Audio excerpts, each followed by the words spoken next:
तो दोस्तों, हमारे YouTube चैनल पे आपका स्वागत है। अभी हम विशेष सूचना देने के लिए आप लोग के सामने आए हैं। हम लोग का संस्थान अब जो है ऑफलाइन मोड में भी आ गया है और ये BM दास रोड में आपको देखने को मिलेगा। रैंकर्स व्यू के नाम से है और सत्यार्थ सर साथ रहेंगे और साथ में हम भी रहेंगे। और अभी हम जो बात करने जा रहे हैं उसमें मुख्य मुद्दा है कि एक क्वेश्चन है, बिहार विधानसभा चुनाव 2020 में विभिन्न मुद्दों की चर्चा करें, साथ ही सत्तारूढ़ दल के जीत के पीछे कौन कौन से कारक महत्वपूर्ण रहे, इस पे हम लोग अभी डिस्कस करेंगे। ये पॉलिटी का बहुत महत्वपूर्ण प्रश्न हो सकता है इस बार बीपीएससी के लिए। तो इसमें हम लोग चर्चा करेंगे कि विधानसभा 2000 चुनाव जो 2020 हुआ है उसमें सबसे पहले आप देखेंगे कि कोरोना काल में ये चुनाव हुआ है। पहला ये चुनाव है जो कोरोना काल में भारत में जो है कि संपन्न हुआ विधानसभा चुनाव, और इसको लेकर बहुत सारे चीज़ें चल रही थी कि चुनाव होगा या नहीं होगा।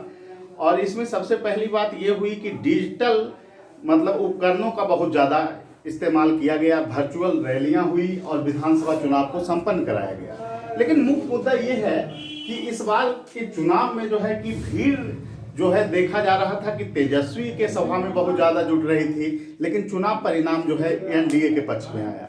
इसके पीछे मुख्य कारण क्या रहे हैं, इन्हीं पे हम चर्चा करेंगे। देखिए, सबसे पहले बात है कि हम बात करेंगे सरकार की कि सरकार ने कौन कौन से योजनाओं को चलाया था। सरकार का महत्वपूर्ण फोकस रहा है M22 समीकरण पे। M22 समीकरण का यहाँ पर हम चर्चा करें तो पहले के राजनीतिक विश्लेषक जो M22 समीकरण का चर्चा करते हैं वो लालू के काल में की चर्चा करते हैं और उसमें मुस्लिम और यादव समीकरण की चर्चा करते हैं। लेकिन ये M22 समीकरण जो है, जो वर्तमान सरकार की थी, वो था महिला कल्याण से जुड़ा हुआ। महिला कल्याण के लिए बहुत सारी योजनाओं को उन्होंने लॉन्च किया, जैसे कि 35% महिलाओं के लिए आरक्षण की व्यवस्था उन्होंने की। महिलाओं के लिए जो है कि आपको बहुत तरह की सुरक्षा मुहैया कराया गया और बहुत सारे कानून भी बनाए गए। शराबबंदी को भी नीतीश जी रैली में बताते रहे हैं कि ये जो है कि महिलाओं के हितों को सुनिश्चित करने के दृष्टिकोण से ही लाया गया था।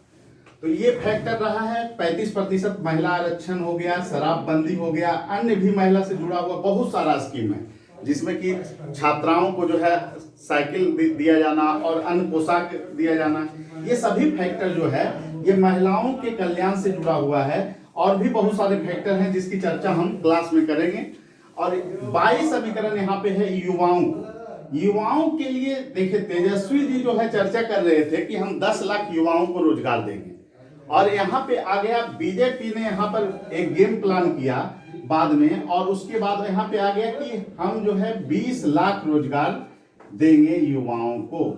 और ये बहुत महत्वपूर्ण भूमिका निभाया है। विधानसभा चुनाव के जो परिणाम आप देखेंगे, पहले फेज के चुनाव में साफ बढ़त महागठबंधन को था, लेकिन दूसरे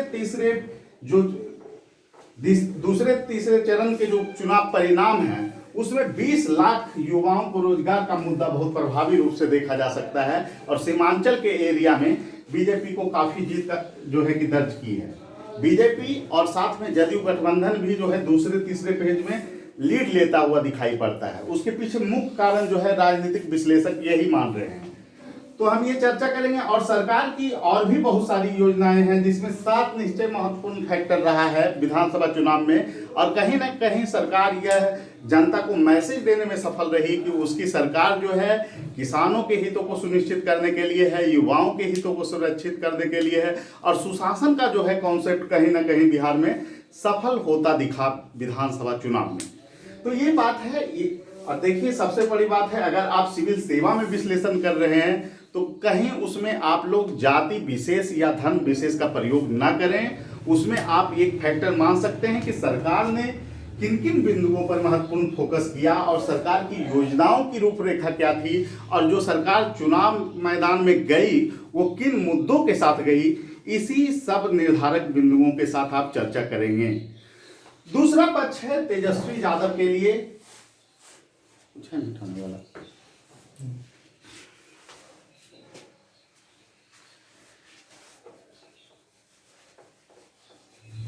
वीडियो लेकिन डालने लायक नहीं बना है। चालू है। ठीक है, तो दूसरा जो महत्वपूर्ण फैक्टर हम देख रहे हैं, ये देखेंगे विपक्ष की तरफ से कौन कौन से मुद्दे महत्वपूर्ण रहे। देखिए, इस बार के विधानसभा चुनाव जो हुए हैं, इसमें एक चीज तो स्थापित हो गया कि बिहार की राजनीति में तेजस्वी एक महत्वपूर्ण राजनेता के रूप में उभर कर पहली बार सामने आए हैं। क्योंकि यह चुनाव जो है, इसमें हम देखते हैं कि तेजस्वी यादव एक महत्वपूर्ण फैक्टर रहे, और कहीं ना कहीं आप देखेंगे तो महागठबंधन का अगर कोई एक चेहरा रहा पूरे विधानसभा चुनाव में, तो वो तेजस्वी यादव ही रहे हैं। क्योंकि कांग्रेस की तरफ से राहुल गांधी की रैलियां आप लोग नहीं देखे हैं, और जो है कि कम्युनिस्ट की तरफ से भी उतने प्रचार प्रसार नहीं हुए। तो यहाँ तेजस्वी एक महत्वपूर्ण फैक्टर के रूप में उभरे हैं, और इनका जो फोकस रहा, उसमें मूल फोकस वो रहा माई समीकरण पे। तो माई समीकरण ये क्या है? ये लालू जी के माई समीकरण से अलग है। आप नहीं सोचिएगा कि ये माई समीकरण लालू जी के समीकरण से मेल खाता है। मुस्लिम ज्यादा का कोई कॉन्सेप्ट यहाँ पे नहीं है। यहाँ पर सबसे पहला है महिला का सेफ्टी, महिला सुरक्षा।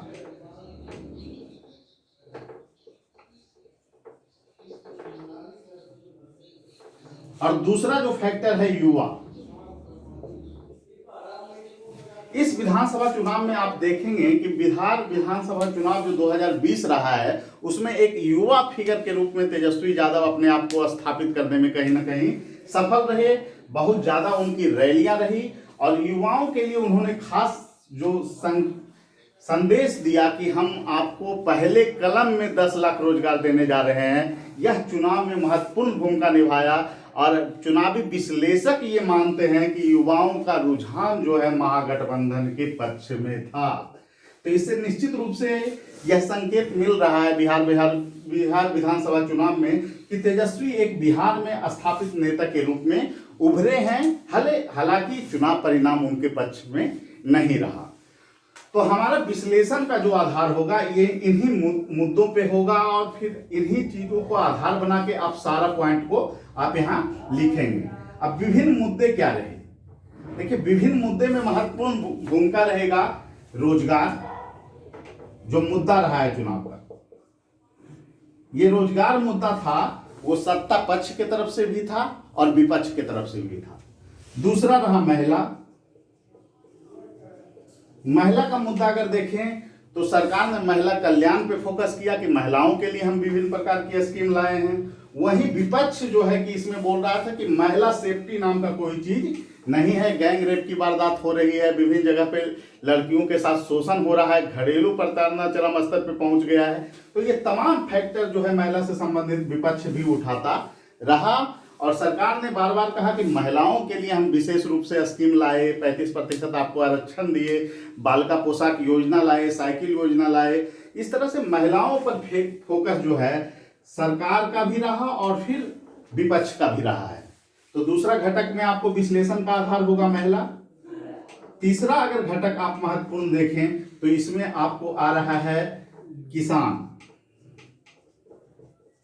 किसान और मजदूर। इस विधानसभा चुनाव का बहुत बड़ा केंद्र बिंदु के रूप में उभरा है, और इसमें सबसे बड़ा फैक्टर निभाया है लॉकडाउन के बाद जो स्थितियां उत्पन्न हुई, उसमें बड़े बड़े शहरों से, मुंबई से, दिल्ली से भारी मात्रा में जो है किसान मजदूर जो है कि, अब खास करके मजदूर, जैसे किसान हम इसलिए बोल रहे हैं क्योंकि बहुत सारे किसान परिवार के फैमिली हैं, वो भी जो है कि आपको पलायन कर जाते हैं, क्योंकि बिहार में कृषि की स्थिति ठीक नहीं है। इसीलिए बहुत सारे किसान भी यहाँ माइग्रेट करते हैं, पंजाब के एरिया में काम करते हैं वो।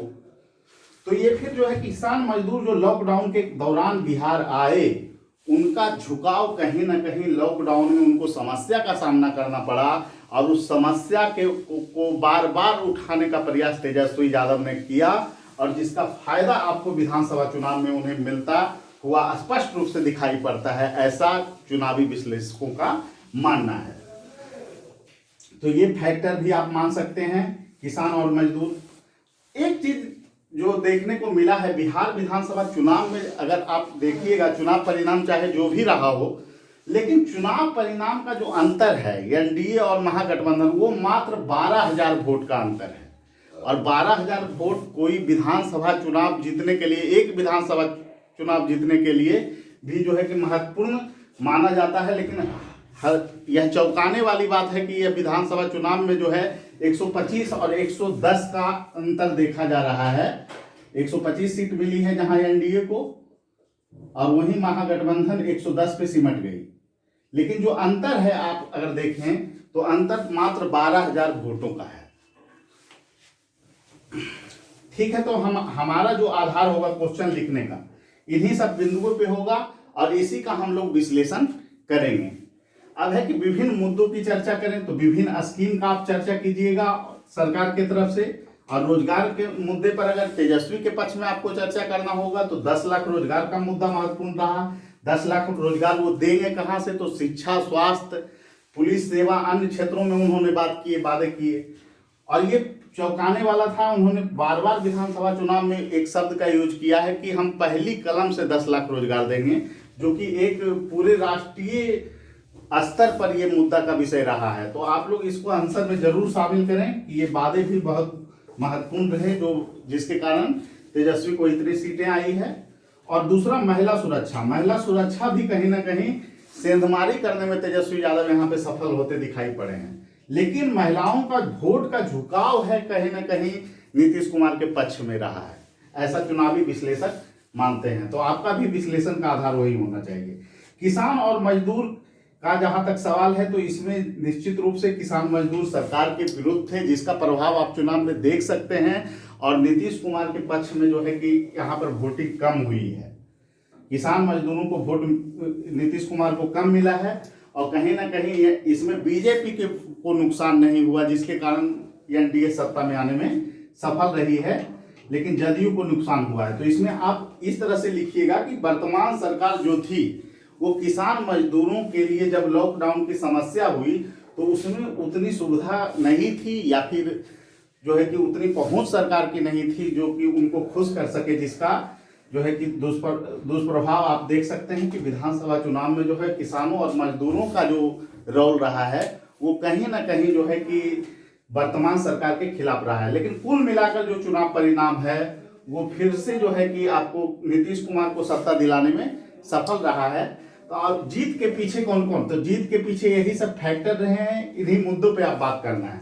अब है कि आप जाति और धर्म को इसमें विश्लेषण में शामिल करेंगे या नहीं, या फिर जो चर्चा में रहा है कि जो है कि आपको चिराग पासवान का फैक्टर की आप चर्चा करेंगे या नहीं।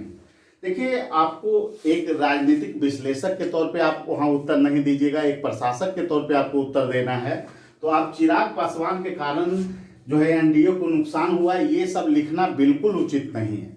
आप बोलिएगा कि उनका इंडिविजुअल वो परसेप्शन था जिसके कारण वो अलग हुए, उनकी अलग एक विचारधारा थी, लेकिन आपको इन फैक्टर में आपको नहीं लिखना है कि कौन कौन से मुद्दे के कारण रहे, तो इसमें आपको ये शामिल नहीं करना है। अब दूसरा मुद्दा ये है कि आप जो है कि ओवैसी फैक्टर की चर्चा करेंगे या नहीं। निश्चित रूप से आप कर सकते हैं धर्म के आधार पर, तो उसमें सीमांचल में कहिएगा इसके कारण नुकसान हुआ है आरजेडी को, लेकिन जो मुख्य मुद्दा होगा वो यही होगा। और जाति का जहां तक सवाल है तो जाति का आप बताइएगा कि बिहार विधानसभा में जो परंपरागत जो सोच है लोगों का वो कहीं ना कहीं जाति फैक्टर रहा, लेकिन उसका जो मूल मुद्दा है वो रोजगार, निष्कर्ष के रूप में अगर आप लिखेंगे तो वो बताएंगे कि रोजगार का मुद्दा महत्वपूर्ण रहा और कहीं ना कहीं महिला सुरक्षा का मुद्दा महत्वपूर्ण रहा। और दोनों ही दलों के बीच कांटे की टक्कर हुई, जिसमें कि एनडीए जो है कि कहीं ना कहीं सत्ता में आने में सफलता प्राप्त किया। और इसी ढंग से आपका निष्पक्ष मूल्यांकन होना चाहिए, विश्लेषण होना चाहिए। आपके उत्तर में कहीं नहीं झलकना चाहिए कि आप में एक माइंड सेट है, एक जाति के प्रति आपका लगाव है, किसी विशेष धर्म के प्रति लगाव है, किसी विशेष पार्टी के प्रति आपका लगाव है। ये कहीं से भी आपके उत्तर में नहीं दिखना चाहिए। एक प्रशासक के अप्रोच पे आपका उत्तर दिया जाना चाहिए। ठीक है, फिर मिलेंगे अगले वीडियो में। अभी जो है कि सभी लोगों को शुभकामना। आज गणतंत्र दिवस था, आप लोग अच्छे ढंग से मनाए होंगे। फिर आप लोग से मिलेंगे।